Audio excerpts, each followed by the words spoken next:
reka tubasubize mwebwe mukunda Neza Media TV. Twizera ko mumeze neza cyane kandi rwose mwamaze gukora subscribe kugira ngo amakuru yacu ajye bagiraho 5 kuri 5. Twihuta cyane tugarutse mu makuru yihuta tugezeho kano kanya.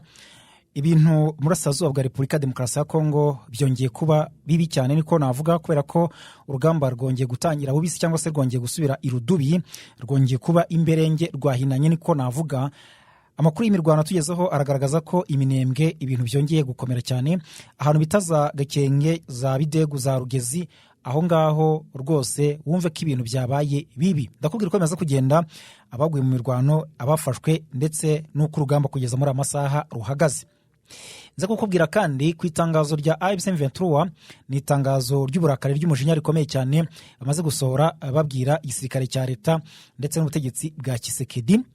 Tuje kujya ku makuru kandi icyakora cyo atari meza kuri AFC/M23 ari kuvugwa muri Warikare, ubwo nayo turaza kukubwira uko bimeze. M23 byagendekeye gute, na gace kandi bimaze iminsi bivugwa ko koherejwemo Colonel Imani Nzenze, uyu yarashinzwe ubutasi muri AFC/M23, akaba ubu amakuru agaragaza ko yasimbuwe n'uwitwa Colonel Kamasa wo muri Twirwaneho, kuko murabizi ko bari mu ihuriro rimwe nyine AFC/M23, aricyo bivuze ko bari mu mitwe itandukanye ifatanya mu kurwanya ubutegetsi bwa Kisekedi.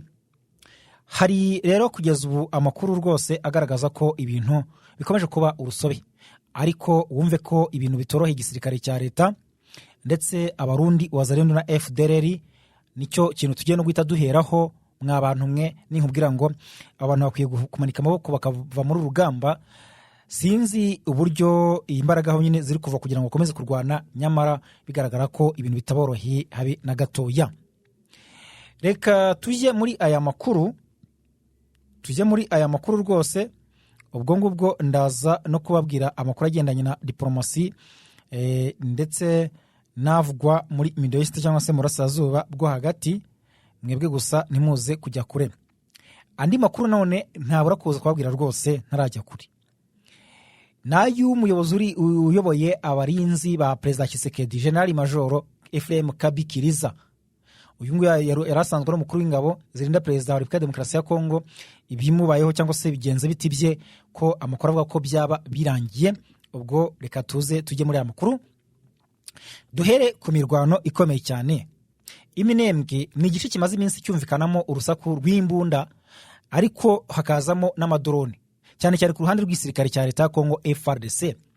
Ubundi iyi tekiniki cyangwa se iyi strategy yo kurwanisha drone yazanwe n'igisirikare cya leta ya Kongo FARDC nyuma yo kubona ko M23 mu bijyanye n'imirwano yo hasi urugamba rwababereye rubi cyane cyangwa se rwabakomereye, kubera ko M23 ni ibintu bazi cyane, kurwanira mu mashyamba, kurwanira mu mabuye, kurwanira mu mahwa. Ibyo ngibyo bagiye bigaragaza muri Rucuru, muri Masisi, muri Nyiragongo, aho hose kandi bakahava birukanye nabi ingabo za leta ya Kongo FARDC. Nibwo rero bavuze bati ubwo M23 iri kurwana muri Kivu Amajyepfo, noneho reka natwe duhindure umuvuno. Batangiza uburyo bwo kurwanisha amadrone, ahubwo aho kugira ngo bice abasirikare ba M23 nkuko babaga babigambiriye, bikarangira izo drone zabo zibase cyangwa se zishe abaturage b'abasivile b'abanyamurenge. Ubu ngubu barahashiriye hariya mu bice byaza by'imurenge rwose, aho ngaho abantu batuye za Kiziba za hehe, muzi ko nta kuryama nta gusinzira. Hanyuma muri iyi minsi bigira inama, baravuga bati tuzadukoresha aya madrone, ariko tunazane cyangwa se tunakoresha imirwano yo hasi infantry, kugira ngo byombi turebe ko byagira icyo bitanga, kubera ko turi kubona dukora drone nazo ntacyo ziri kutugezaho. Ndetse banabijyanisha no kuba M23 yari imaze iminsi irekura ibice bitandukanye byo muri Plaine de la Ruzizi cyangwa se mu kibaya cya Ruzizi hariya muri Kivu y'Amajyepfo, yiva hafi n'umujyi wa Uvira. Muzi ko yavuye mu birometero 25 ikajya mu birometero birenga 75. Yavuye mu bice bya za Sange, Kabunambo, iva mu bice bya za Mutarure, iva mu bice bya za Kiriba, ahantu hatandukanye hose hegereye umujyi wa Uvira yarahavuye, bigira za Gatogota, bigira za Kamanyura, mbese bajya kure ujyanyije n'abo bari basanzwe bari. Ibi rero bikaba nabyo byari mu byahaye imbaraga igisirikare cya leta kugira ngo bagabe ibitero kuri M23 hano iminembwe mu buryo bavuga ko buboroheye. Ariko ntabwo ariko ibintu biri kubagendekera, kuko mu bitero bigera kuri 3 byose bamaze kugaba ku munsi kuva ku munsi w'ejo bundi, hose bari kugenda bahava bameze nabi. M23 yabahumye amaso cyangwa se bahasize umutwe ari benshi. kuko amakuru kugeza ubu ngubu anatangazwa mbere ko tujya no ku makuru mashyashya agaragara, amakuru cyangwa se raporo iva kuri iyi mirwano itangazwa na sosiyete sivile, agaragara ko abasirikare barenga 40 biganjemo abarundi na wazalendo bamaze kwicirwa mu mirwano iri kubera za Gakenke, za Bidegu, za Mikenke, za Karingi, za Rugezi, aho ngabo za Bidegu bose bamaze kubasiga umutwe bo mu ngabo za coalition FARDC bishwe n'abarwanyi cyangwa se abamudahusha ba M23.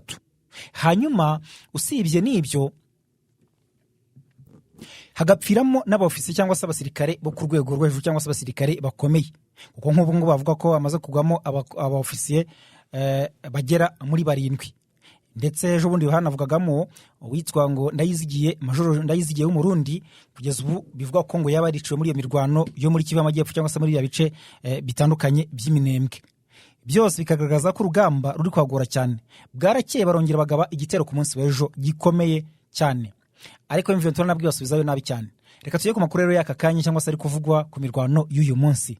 M23 bayigabye igitero neza aho bakigabye ku munsi w'ejo n'ejo bundi, n'ubundi ni Rugezi, ni Bidegu, ni Karingi, arumva aho ngaho aho bita mu misozi miremire ya Gitave, Karingi, Gakenke, aho hose niho bari kugaba ibitero. Bakoresheje indege zirimo iza kajugujugu, zirimo iza kamikaze CH4, zose bazikoresheje. Ibyo biranga bajya mu mirwano yo hasi barasa M23 akoresheje indege zirasa mu ndende, intoya n'izitandukanye zose bazikoresheje. M23 hangana kugira ngo yahakubitiye umusirikare w'umurundi, yahakubitiye umuzarendo, yahakubitiye mu FDLR no mu FARDC, ninkubwira ngo basubiye inyuma batari inyuma n'imbere. Wumve ko urugamba rwari rukomeye nk'uko abaturage baturuka hariya babitangaza. Ubu amakuru avuga ko abasirikare 17 bo mu ngabo z'u Burundi bishwe n'abarwanyi ba M23, abagera kuri 5 ba FDLR bahasize umutwe, wazalendo 11 bishwe, mu gihe FARDC naho bivuga ko 8 ibishwe muri iyi mirwano yose iri kubera hanga muri bice nari maze kukubwira. Amakuru rero akavuga ko usibye kubica gutya cyangwa se kuraswa na M23 bakasiga umutwe, abasirikare biganjemo abarundi bagera muri 30 bafashwe miri cyangwa se bafashwe matekwa n'abarwanyi ba M23 ndetse na twirwaneho. Aho bafatiwe muri tuduce twose nemaze kukubwira za Gakenke, za Karingi, za Bidegu, bafatiwe ahantu bita Gitave, niho aba barundi bafatiwe. Niba ari abantu bari guhura n'ibyago muri intambara, bari kuba bacira nayo bamira ibintu biri kubyarira amazi nk'ibisusa, abantu bita abarundi, iyi ntambara iri kubera muri Kivu y'Amajyepfo iri kubasiga ahabi. Kandi ni nabo benshi bari kwirwana, usibye FARDC abandi benshi ni abarundi, kuko muzi ko mu byumweru nka 3 bishize 2 twavugaga inkuru z'uko abarundi bari kugenda bisuka mu burasirazuba bwa Repubulika Demokarasi ya Kongo. No biracyavugwa, ariko noneho haza bake bagenda baza umusubirizo bisuka ngaha. Uko baro bajya kurwana M23, ngo noneho FARDC cyangwa se coalition yabo biza uburyo bwo kugenda mu gihiriri. Uko bagenda ari gihiriri rero niko M23 inabicamo ari benshi. Ubu rero amakuru agaragaza ko M23 basubije inyuma, yafatira intwaro nyinshi, ifata amatekwa nyinshi, ndetse n'abandi bahasiga umutwe. Kugeza muri aya masaha haracyumvikana urusaku rw'amasasu ku mpande zombi, ariko nta by'imirwano ikomeye cyane ihari ku buryo bavuga ko hari umuntu uri kwicwa ku ruhande ubwo ari rwose, yaba ku ruhande rwa M23 ndetse n'igisirikare cya leta Kongo FARDC. Ariko ejo cyangwa se ejo bundi hashobora kongera ibintu, bishobora kongera kuba bibi, urugamba rukongera kuba rubisi nk'uko amakuru atugeraho abivuga. Aho kabona ko rwose icyo bari bavuga ko icyo batangazaga ko M23 ko bavuye Uvira iri gucika intege, rwose ibi bihabanye n'ukuri habe na gato. Bikajyana rero n'itangazo, reka dute twihuta, rya AFC M23, ni itangazo basohoye bamagana n'ubundi bitero bya FARDC na coalition cyangwa se n'ihoro ryabo, bagira bati twamaganye byimazeyo ibitero by'abagizi ba nabi bihuriro rirwana ku ruhande rwa leta. Bati ibitero birimo FARDC, FDLR, wazalendo n'abandi bafatanye bikorwa, barakoresha drone, banazironde bavuga ko harimo kamikaze, harimo kajugujugu ndetse na KT6. Bati ibitero biri kugira ingaruka ku baturage b'abasivile, bikagwamo benshi b'inzirakarengane. bati ariko turizeza ko tuzakomeza kurengera umutekano w'abasivile natwe twirengera twirwanaho. Iryo ni itangazo ryashyizweho umukono na Lawrence Kanyuka, muzi ko ari umuvugizi wa AFC M23 mu rwego rwa politike. Yatangaje ko rero kugeza ubu ngubu ibyo bitero bikomeje kugabwa mu misozi miremire y'imurenge, kandi ko aho babigaba unarebye neza baba koko bagambiriye ibice bituyemo n'abaturage.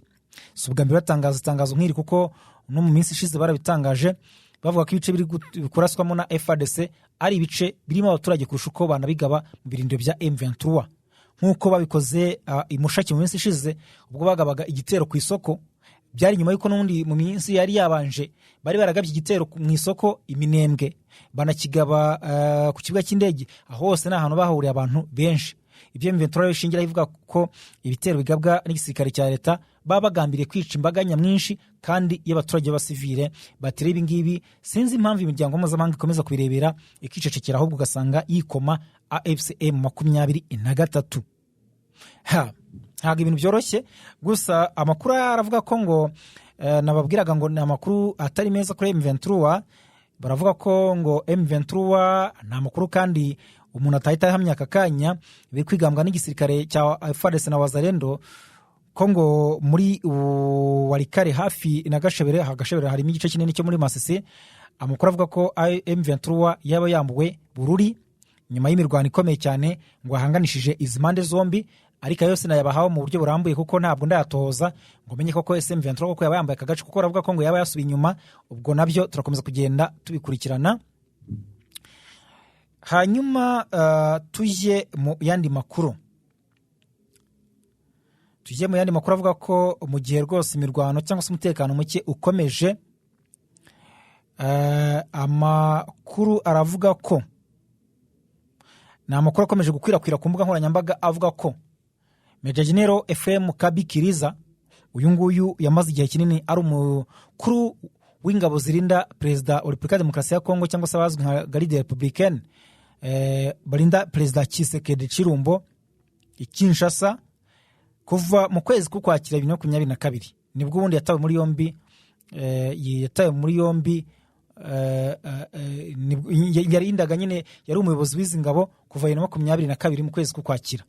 Ariko vuba ahangaha ku itariki 14 z'ukwezi kwa gatanu 2026 yatawe muri yombi. Atabwa muri yombi aziriki nk'uko amakuru aturuka i Kinshasa abivuga. Uyu musirikare yafashwe n'urwego rwa DEMIAP, mu rwego nyine rushinzwe kuburanisha cyangwa se gufata abasirikare, rumubaza ibibazo mbere yo kwimurirwa muri Conseil National de Sécurité cyangwa se CNC. Ibintu rero byakomeje guteza impaka ndende muri politiki n'umutekano bya Repubulika ya Demokarasi ya Kongo. Bavuga bati se uyu mugabo arashinjwa iki, arabazwa iki? Nubwo kugeza ubu rero nta rwego rwa leta Kinshasa ruragira icyo rutangaza cyangwa se rubivugaho ku mugaragaro, mu by'ukuri impungenge zikomeje kwiyongera ku bwumvikane buke buri hagati y'inzego z'umutekano z'iki gihugu ndetse no ku mikoranire iri hagati y'ubuyobozi bwa Perezida Tshisekedi n'abasirikare bamwe bakomeye. Amakuru akaba yakomeje gucicikana avuga ko haba hari impungenge z'umugambi wo gushaka guhirika ubutegetsi bwa buriho ngo wari uteganyijwe ngo kuwa gatanu bakamukorera kudeta. Akaba ari nabyo byatumye umusirikare afatwa agatabwa muri yombi, nubwo kugeza ubu nta gihamya gifatika kirabigaragaza cyangwa se icyabigaragaza. Icyakora bamwe mu basesenguzi bakavuga ko imyitozo idasanzwe yari imaze iminsi ivugwa mu mutwe wa Garde Républicaine ndetse no muri CNDM, Service de Documentation Militaire, yari yaratangiye gukekwa na bamwe mu nk'ikimenyetso cy'umwuka mubi uri mu nzego z'umutekano za Kongo, ku buryo na Tshisekedi arebye nabi bamubirindura cyangwa se bamwikiza muri rusange. Gukorera ibiri kuba kuri General Kabikiriza, abasesenguzi ba politiki ya muri aka karere no muri Kongo by'umwihariko baravuga ko ibi bikomeje kugaragaza ikibazo gikomeye cyane cyo kutizerana hagati y'ubutegetsi bwa gisivile muri Kongo ndetse n'abasirikare. Ibintu bishobora gukomeza guhungabanya imikorere y'inzego z'umutekano ndetse n'ibikorwa bya operation za gisirikare igihugu kirimo muri iki gihe, cyane cyane mu burasirazuba bwa Repubulika ya Demokarasi ya Kongo aho barwangana na M23. Nubwo rero aya makuru yose akwiye ubushishozi cyangwa se kubanza kwibazwaho, kuko nta tangazo rya leta rirabyemeza ku mugaragaro. Ariko igituma akomeza kuvugwa cyane no gukwirakwira ku mbuga nkoranyambaga mu gihugu cya Kongo no hanze yacyo, ntabwo abantu bara kwibaza ku mutekano wa Kongo cyangwa se wahazaza ndetse n'uwa Tshisekedi muri rusange. Mu yandi makuru ko tubabwira yuko Perezida Trump yatangaje ko mugenzi we w'Ubushinwa Xi Jinping ngo yamwijeje ko Ubushinwa butazigera buha intwaro Irani mu bikorwa bigendanye no kurwanya Leta Zunze Ubumwe za Amerika. Muzi ko ari uruzinduko Trump yarimo mu Bushinwa, aho yaganiriye na mugenzi we w'Ubushinwa ubundi yaherukaga 2017, ariko baganaga ku ngingo zitandukanye zirimo iby'ubukungu, zirimo intambara mu burasirazuba bwo hagati nyine ni ya Israel na Iran, ariko na Amerika ikaba irimo, harimo ibijyanye no kuganira ku bufatanye mu nzego zitandukanye, ariko cyane cyane ku mutekano. Mugiro kandi nanone Irani nayo yihanangirije Leta Zunze Ubumwe za Amerika, bavuga bati nimutahagarika iby'intambara muzahura n'akaga kadashingiye ku masasu gusa cyangwa se misile gusa, ahubwo n'ubukungu nabwo buzabageraho bitewe n'umuhora dukomeje gufunga wa Hormuz. Reka mbashimire cyane mwebwe mukunda Neza Media TV, mukomeze kugira ibihe byiza mukurikira amakuru tubagezaho. Imana ikomeze kubarinda.